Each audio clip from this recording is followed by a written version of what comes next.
কলকাতায় কি অঘটন ঘটিল, সেই ঘটনায় পুরা বিশ্ব কাঁপিয়ে দিল।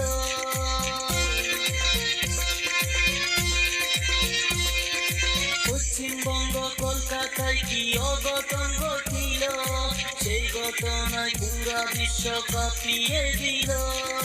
মমিতার ঘটনা শুনলে কইরা পাইকা যায়, 18 জন মানুষ মিলে দর্শন কইরা যায়। কি অপরাধ কইরা ছিল জালিম তোমাদের, মায়ের বুকটা খালি কইরা দিয়াছ কেন? ধরতে পারলে দিবে ফাঁসি, শুনো মমিতার আসামি, তোমাদের পাপের ক্ষমা